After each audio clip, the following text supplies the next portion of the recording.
Welcome everyone. I am so excited and humbled to be here today with my dear friends and colleagues, Stacey McMullen, Jeneva Ohan, Monica Thielking, in our webinar and panel discussion today on celebrating the 10-year anniversary of working together in psychology higher education.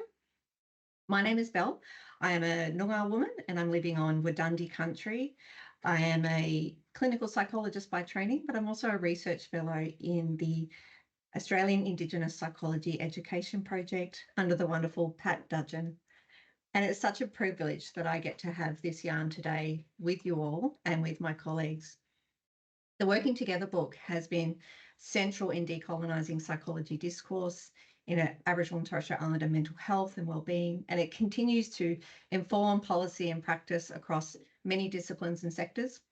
It's been especially impactful in psychology higher education and the teaching of Indigenous psychology in higher education.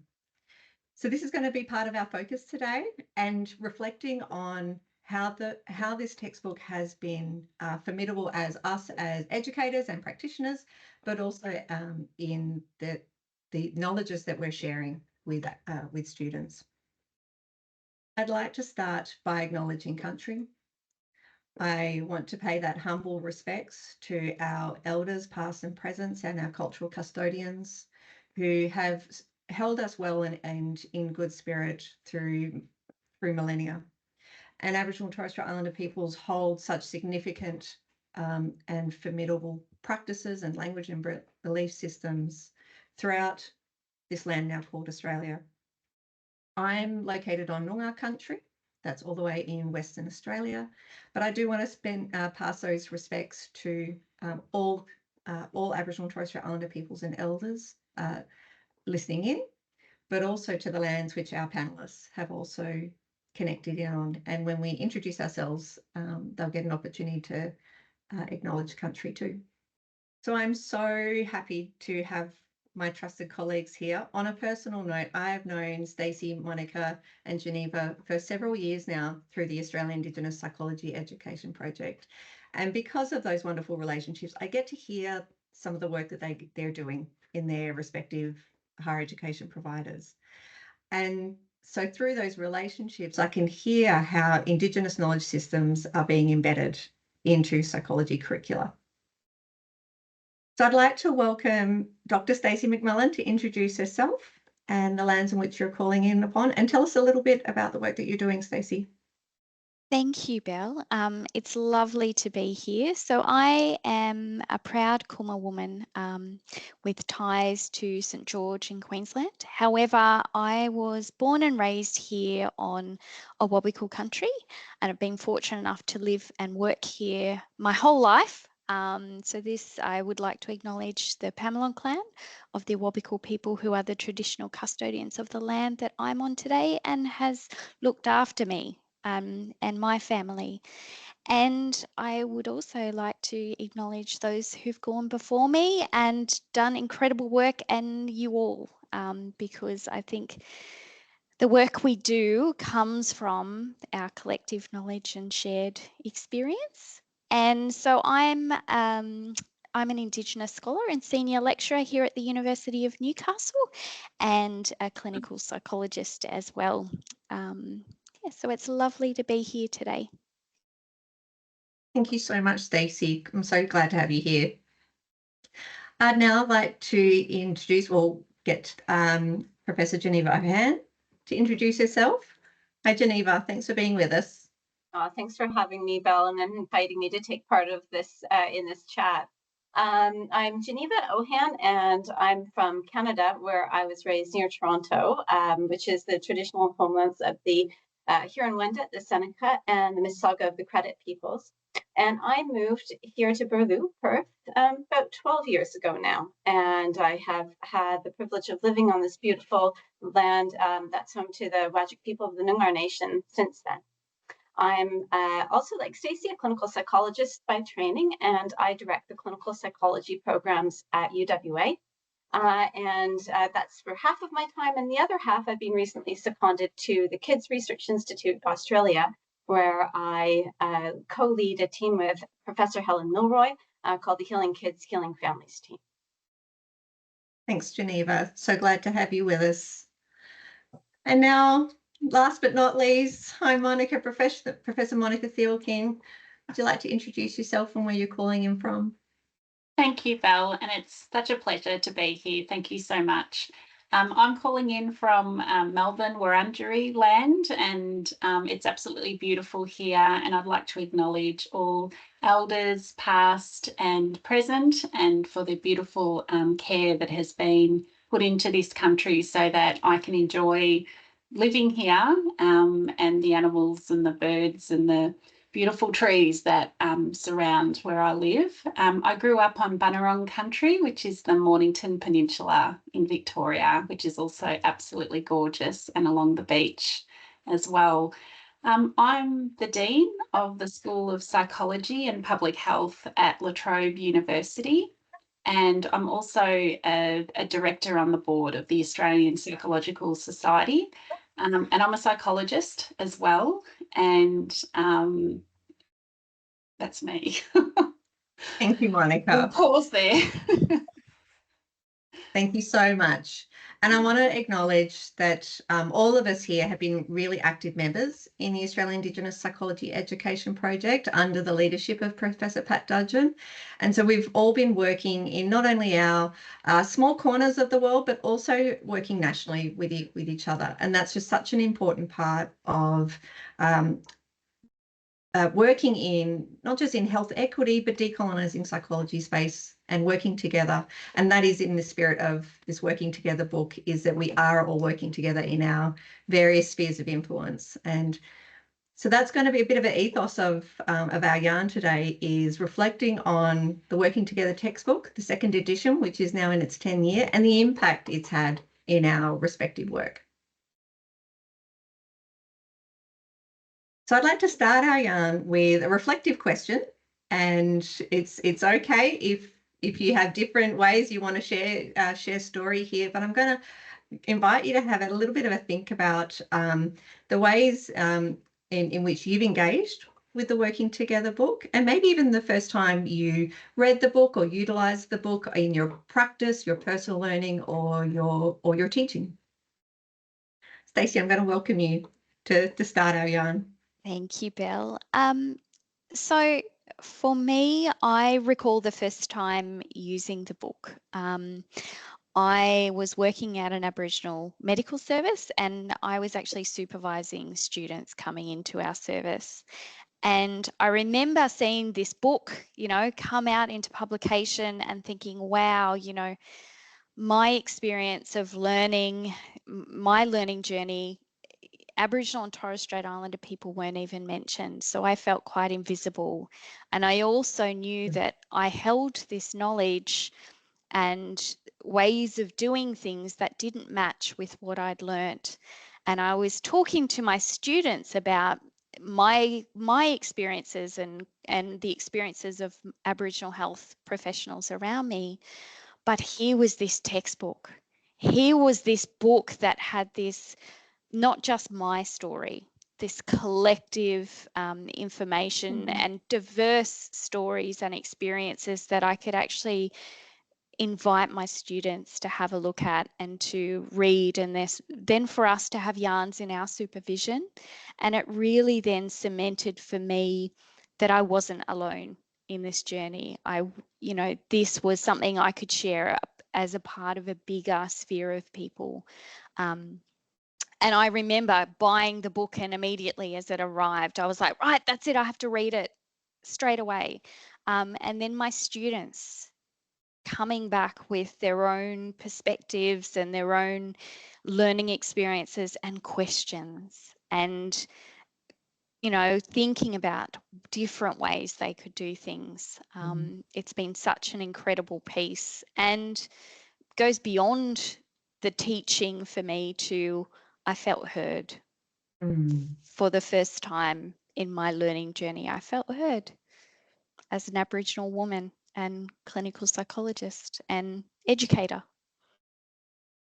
Thanks so much. That's so important, around the different parts of you that have been nurtured through the textbook, but then enriched in the two-way relationships you've had with students and colleagues as well. It's really, really important in us working together in these collective stories. Jeneva, I'm going to welcome you to share your reflections. Oh, thanks for that. And thanks, Stacey, for sharing your perspective on that as well. For me, as a non-Aboriginal and newly arrived person to Burloo, to Perth, I had a much different experience, but no less significant. So for me, it was the first time that I had seen anything the likes of it, I suppose would be the best way to put it. In my training in Canada, and I had some training in the States as well, there was nothing of this kind. There had been nothing before. And in picking it up, I was very curious, and after the first few chapters, quite hooked. A lot of the information, well, most of the information, to be frank, was completely new to me. It was the first time that I was reading or hearing of any of it. I think a lot of what I had been told was blown out the window, and to know that the authors, the people who wrote it, were people who lived it and were open and sharing it as well, I think that was really marked for me as well, and reflecting on their bravery at times really kept me going. As you transition through the book, it goes from more information and historical context, which was very new to me, to perspective sharing, which again was quite new to me as well. And when I was sharing it with my colleagues, I noticed that they were also just as ignorant as I had been, even though some of them were from Australia. And it made me think about how, if I went to Canada, I'd probably be just as ignorant about my own First Nations people from where I was brought up. And so it was a really significant moment for me, and shift for me in my thinking was, the degree of ignorance that I'd held beforehand. As you go through the book, it becomes more exercise-based and more experiential as well. And I had done some cultural responsiveness training and education, and so some of the exercises were quite helpful in reinforcing and in furthering that as well. But then, to be honest, some of the exercises were quite confronting and difficult as well, because I hadn't yet reflected on much of the privilege that I enjoyed. And it really made me think, in coming to this land, knew the degree of privilege that I encounter and live every day, and in many ways took for granted in coming here, are not enjoyed by people who have been here and living this and writing this book and taking the bravery to put this out here. So it was over about 6 months. I remember going through that. Thanks so much, Jeneva. What really struck me in what you shared then was foundational knowledges that us as citizens in Australia, we, not just psychologists and psychology educators, that us as humans in this land, these are foundational knowledges that we need to know, and the truth telling that was in those foundational knowledges written. And I love how you thank you so much for reflecting actually how the book does shift from knowledges to perspective, to asking readers to think more deeply about themselves in the world and in our society. And that's actually a very, very important part of cultural safety learning journeys, and you've highlighted that really beautifully. Thank you. Monica.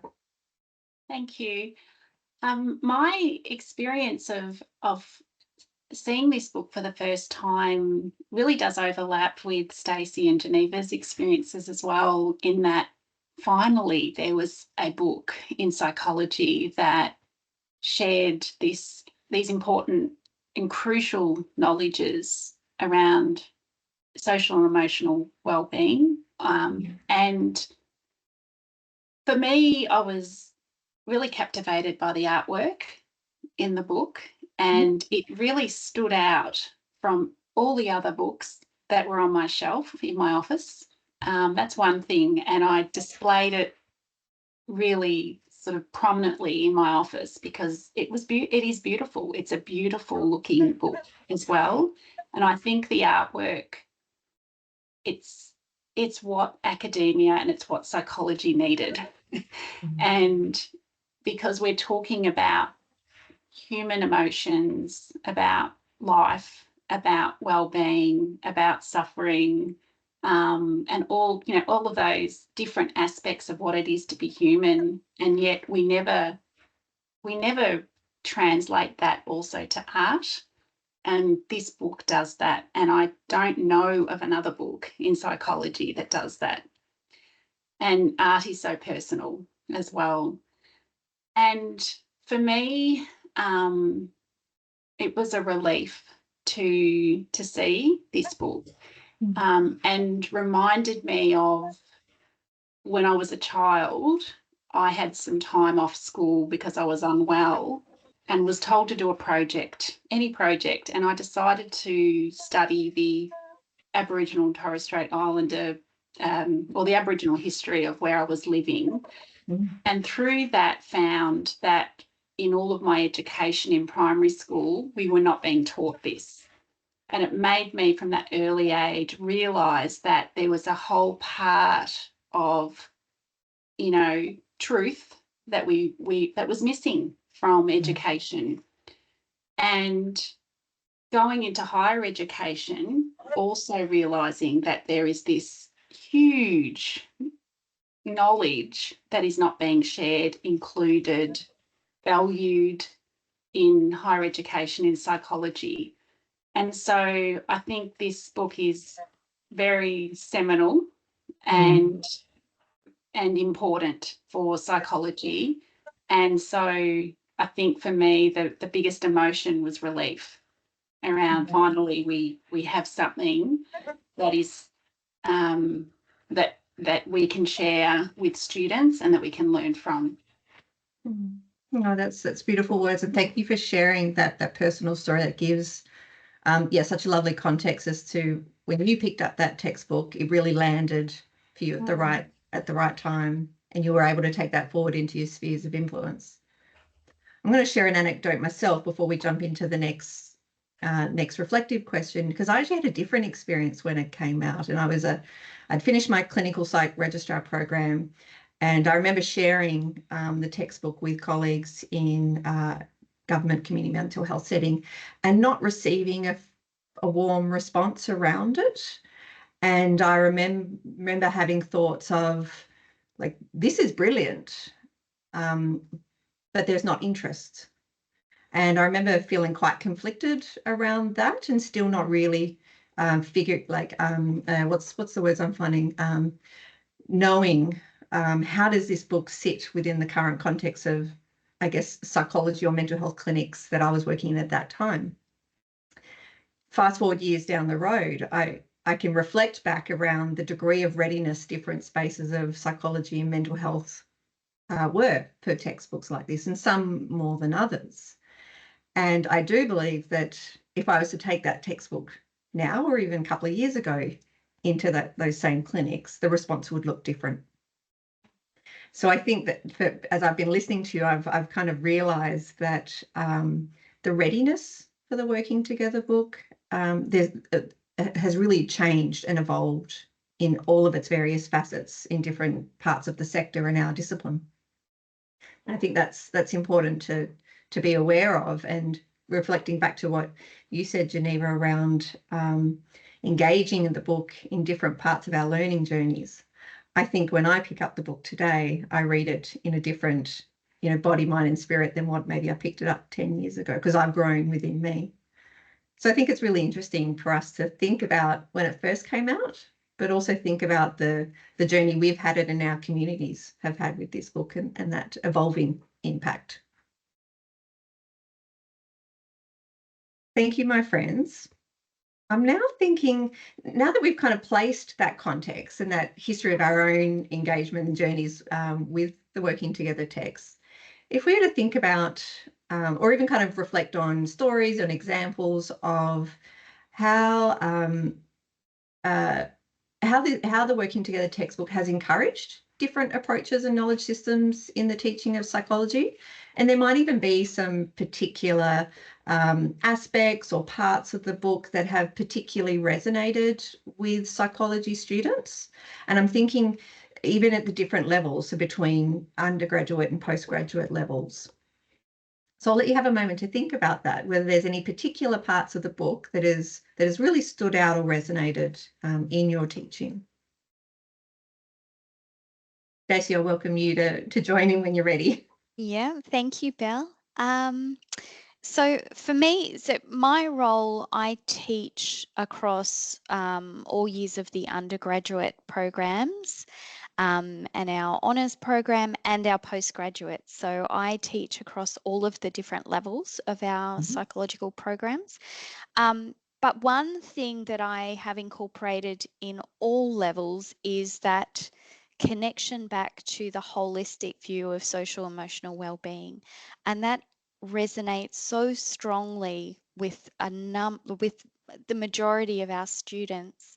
And in fact, I've had a number of our students kind of either approach me after or say, you know, in our classes, actually, you know, I know this is Indigenous knowledge. I know this is Aboriginal and Torres Strait Islander knowledge here, but I actually feel that psychology would benefit so much from having this more holistic formulation of what health and well-being looks like. And I, of course, have agreed in that moment. And that has become kind of the center we always come back to, looking at this holistic framework. However, there's so many chapters in this book that really resonate for me.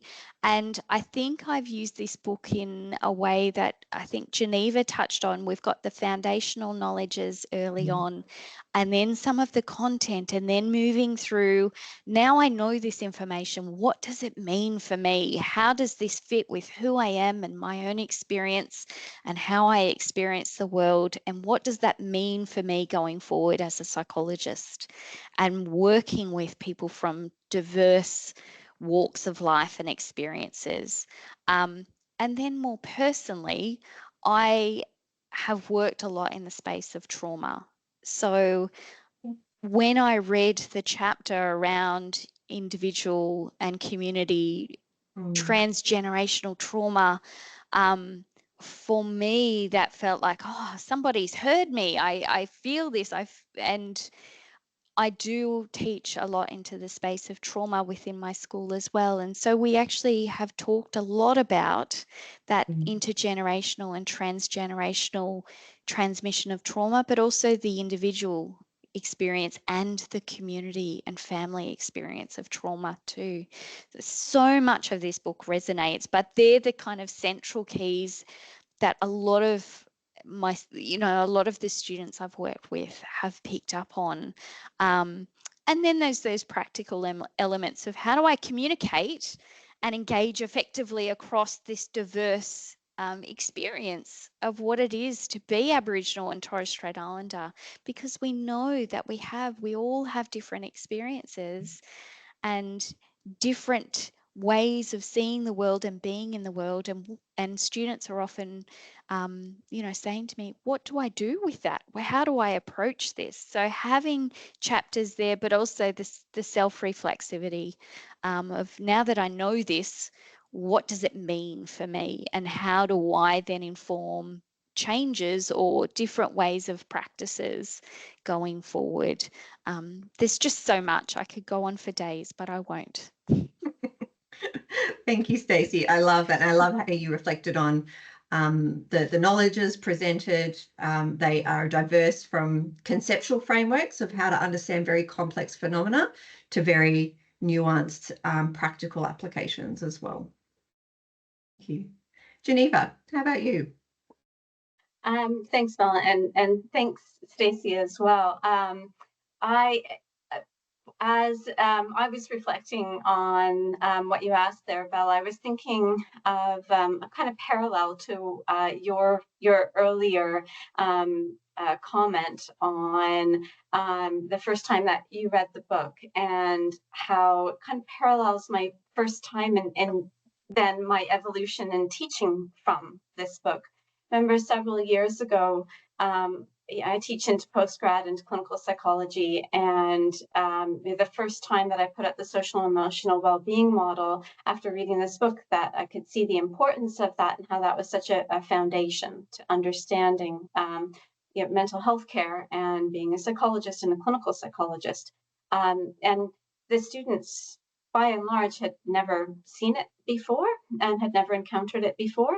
And I have to admit, my teaching of it and relating to it was in a very different way than it is now. It was still informed by discussions I had with Pat Dudgeon, and I thank Pat so much in her patience and in her mentoring of me over the years.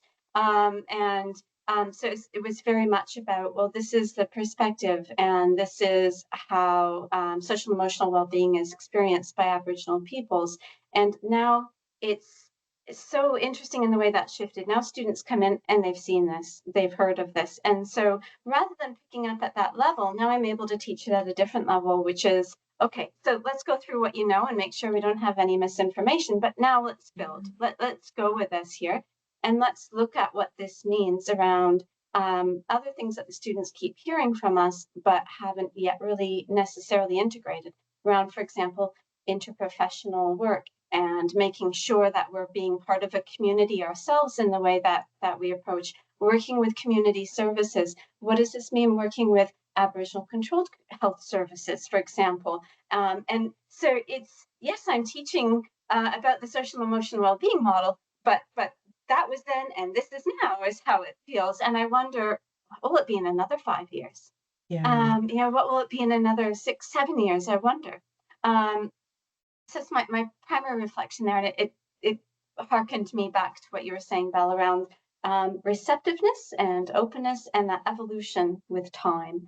And so just, yeah, I'd really like to add to my reflection to what you were saying in that, I'm so glad that you feel so much more confident now. And I would hope to think the same thing, that if we went into these services now with this book, there'd be that openness in the same way that when I go into classrooms now, that openness is really there.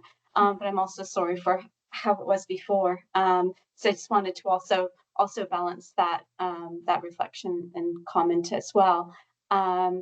The other way that I use the book is in really trying to encourage the students to do some of the exercises. Yes. And so especially in the cultural competence chapter, that is still very, very relevant. And in trying to get them to do some of those exercises on their own, but then also getting them to do some in class.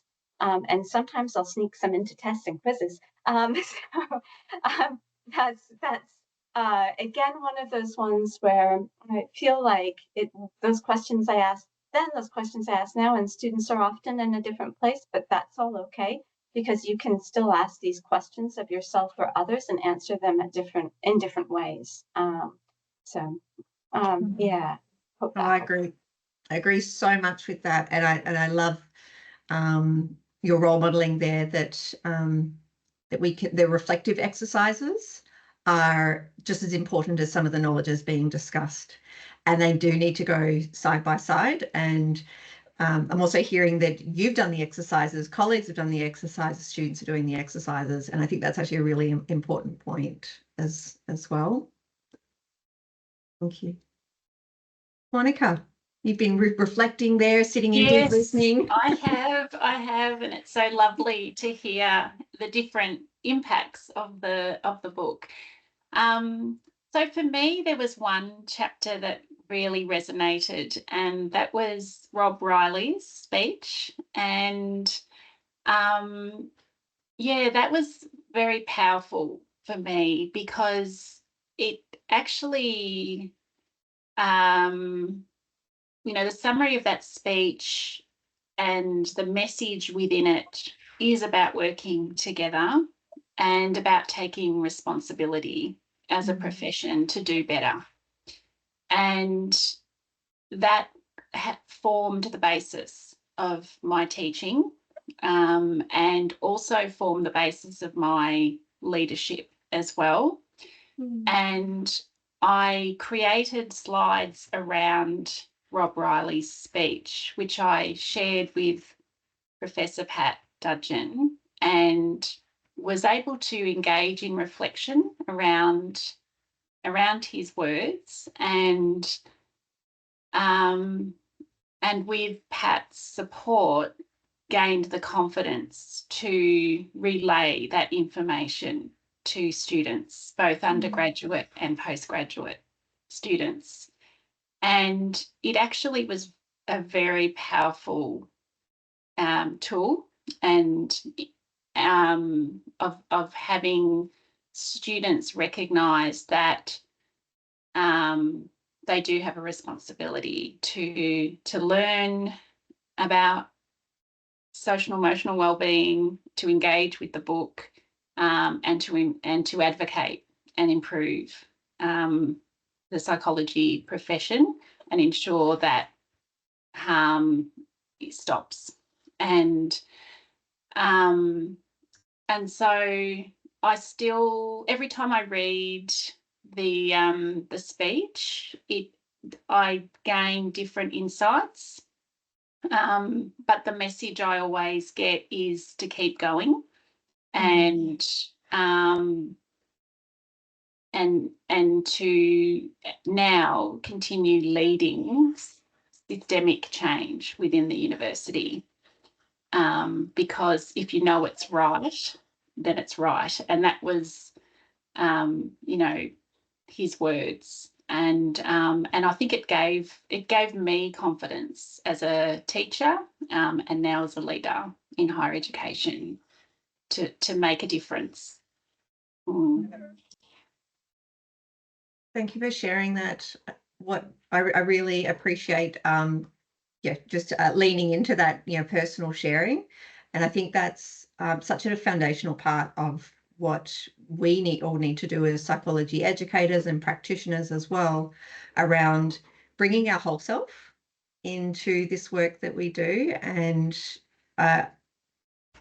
just your story around leaning into the words of the late Rob Riley and how that really had impact in your being.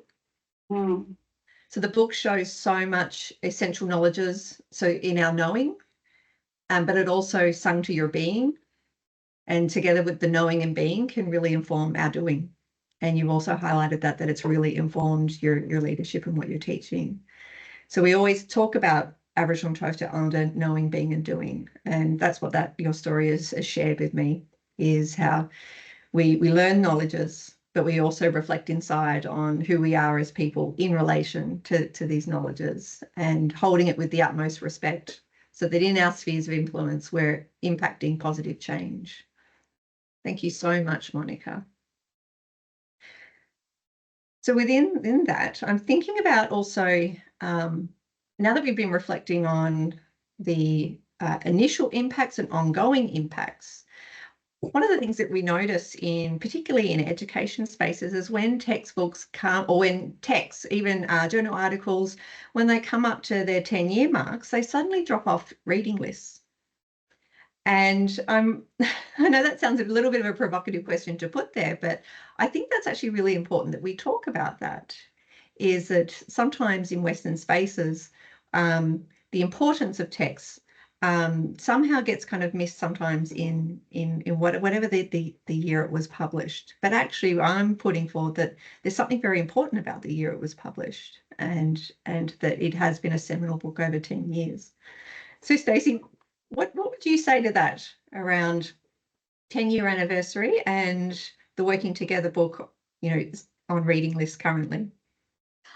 I mean, for me, I hope that it doesn't fall off reading lists, nationwide. And for me, there are knowledges in here that aren't ever going to be out of date.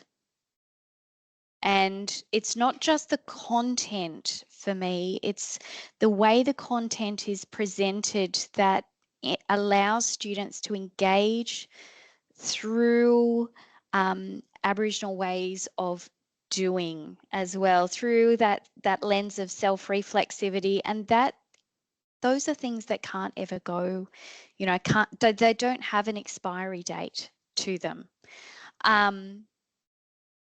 I would say for me, this is a book that, there are knowledges and sharing in here that is always going to be current and needs to remain current. And yes, I'm sure that there'll be bodies of knowledge, and there always should be bodies of knowledge added to what we know, because that's how we learn. We add, each generation adds something new. But this is that foundational starting point of Indigenous psychology.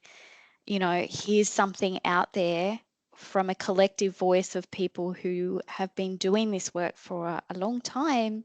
And we should always have this as something we honour and cherish and use, in addition to other things that come out as our next generation of psychologists come through and they teach us more.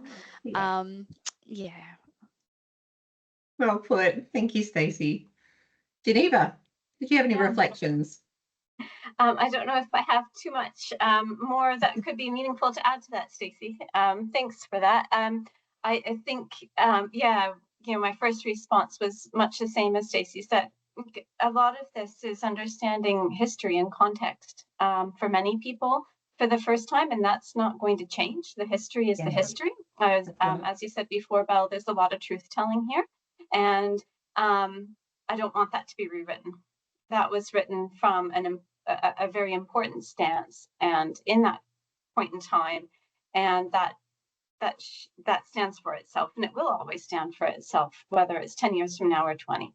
And then from there as well, the questions that it encourages us, staff, students, readers of the book, consumers of the book, to ask themselves, those aren't going to change either. And much though you might think to yourself, oh, I've answered these once. Yeah, I've answered them once. I've answered them 10, 20 times. Each time, as Monica was saying before, about how when she comes back to Riley's speech, she has a new reflection. There's something new in there that she reflects upon and learns and integrates in moving herself forward. Same thing here. The first time that I reflected on my privilege in being here, what I noticed is a modicum of what I notice now, even if though at the time it felt like it was a eureka moment. And so, I've really changed in asking myself these questions repeatedly, and others will as well, I'm sure, agree with me in doing that. And we have to really understand too that culture changes in time. Our culture in Australia today is different from 10, 20 years ago, and our own culture, our values, our customs, our ways of operating, we change over time as well. And so going back and asking ourselves these things, we'll find those new knowledges within us that we might not have seen, and then get to know the education that we're providing and the influence of what we do and our education that much deeper. And so, I agree with Stacey. This isn't a book for the shelf. This is a book for the desktop where it's opened. I love that, what you just said. It's not a book for the shelf. It's one to have on the desk, perpetually open. Thank you. Monica, did you have any thoughts? Well, I've just learned something, so I'll stop writing. This is over 10 years old when I correct student work. So thank you for that insight, and it's really, really important. And so when I have been reflecting, as you have, as Jeneva and Stacey have been talking, I was thinking about how we've been talking about, dipping in and out of the book and learning something new and having a new insight every time. And it's almost like a developmental perspective. Yeah. So the book is 10 years old, and at 10 years old, we start, questioning and having a bit more voice. And and forming, you know, identity as well. And I feel like it's actually it is what's happening at the moment. We're graduating Indigenous PhD students now, where, you know, including the book in curriculum, and so, you know, I look forward to the adolescent stage. and and, you know, and all the stages, you know, I think that it will have relevance in years to come. Absolutely. Thank you, Monica. And I asked that question very specifically because we are so much of the knowledges, our Indigenous knowledges, based in Indigenous ways of knowing, being and doing, ontology and epistemologies, and our ways of time and relevance are embedded in that too. And so I often reflect on what happens when we bring Indigenous knowledges into colonial spaces, and what might change in that, or what frictions might happen in that. And if I reflect on the themes of some of our yarns, is that timelessness, the truth-telling elements to it, the reflective questions that we can keep coming back to as we develop and grow in our own developmental stages. So there is a timelessness in the engagement, and I think that's really important, as us as educators, but also as practitioners as well, and some of us are supervisors. Actually, I think we're all supervisors as well. So I think it's an important message for us to share with our colleagues as well. One final reflective question, and then we'll finish up. If you were to just reflect on one bit of advice or a word of encouragement to colleagues who have not yet engaged with this book, or colleagues or students in psychology who have not yet engaged with this book, or maybe they haven't, maybe it is sitting on their shelf and it's not open on their desk on a regular basis. What kind of guidance or advice or take-home messages would you want to share with students or psychology educators?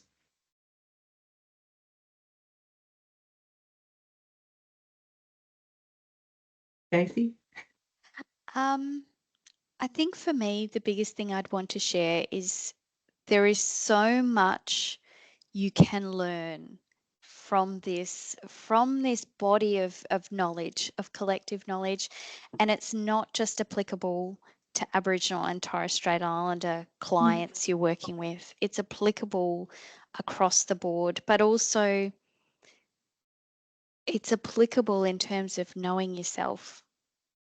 There is so much you can learn from yourself and from where you're at in your own experience, and then how to really, really learn those skills of self-reflexivity that I think it goes beyond the content. It's our ways of knowing, being and doing are applicable in so many different contexts. So that for me in a nutshell would be the message. Well said, thank you. Jeneva, any words of advice? I guess, when we typically read something, whether it's a textbook or it's a paper in psychology, we learn something. We learn information. We learn stuff, new knowledge. I can almost guarantee you that will happen if you pick up this book, but that you'll also learn skills. You'll also learn how to, and a different way of doing things, if not also a different way of thinking. And so, I think my encouragement would be around, if you think that reading is important to gather knowledge, well, then this will blow your socks off, because you'll get knowledge plus skills, and perhaps a new outlook. Very nice. Great words. Thank you. Monica, any words of wisdom from you? So I think that the title of the book, Working Together, just encapsulates the whole book too, in that it is about providing educators and practitioners with the confidence to do the important work that we need to do in psychology. And so this is a book that will remove your worries around that and will give you permission and to work together with Aboriginal and Torres Strait Islander colleagues to improve the discipline of psychology and to truly understand what Aboriginal and Torres Strait Islander self-determination means, and to truly understand what social and emotional well-being means, and how you yourself can benefit from that knowledge as well. Well, thank you for sharing that. It was very well put. I'm going to add in there that our discipline of psychology, for those who are on track or they're working towards being a registered psychologist, or maybe they're an existing registered psychologist, we are going through a system change in the near future where cultural safety, reflexivity, equity approach with Aboriginal and Torres Strait Islander people, these are all going to be part of our ways of working as registered psychologists, and so much of the Working Together book speaks to those competencies. And I just actually think that's a really important reminder for all of us who have been in the discipline for a long time, that so much of that guidance is there. And so we can bring these knowledges in the textbook into our teaching, into our supervision, into our own professional practice. And that's the good news, is that so much of that guidance around working together is there. And I hope everyone has a sense of hope and optimism and know that confidence can be gained through meaningful engagement with the Working Together book. We're coming to the end of our yarn. I'm going to, off the cuff, just welcome a one-word checkout from each one of us to end in good spirit. And then we'll wrap up our conversation with thanks, and we'll also wrap up with directing around to the links of where they can access the Working Together book for free today. They can download it immediately. That's the great news. I'm going to start, Stacey, one word checkout for you. How are you feeling? Optimistic, and it's 2 words, and seen. Optimistic and seen. I'll take it. Beautiful. Jeneva? Gratitude. Monica? Same as Jeneva, gratitude. Yeah. And I'm feeling a lot of optimism. So thank you everyone for spending time with us today, hearing our collective experiences and words of wisdoms and encouragement to go forward in working together in spirit. I also want to just pay the utmost respect and thanks for the leadership and the vision of the editors of the Working Together textbook, Professor Pat Dudgeon, Professor Helen Milroy, and Professor Ros Walker. Thank you so much to those formidable women with the incredible vision. Thank you to all the authors that came together to work tirelessly across all the chapters, because all of your contributions have created something quite significant that has had huge impact in the discipline of psychology.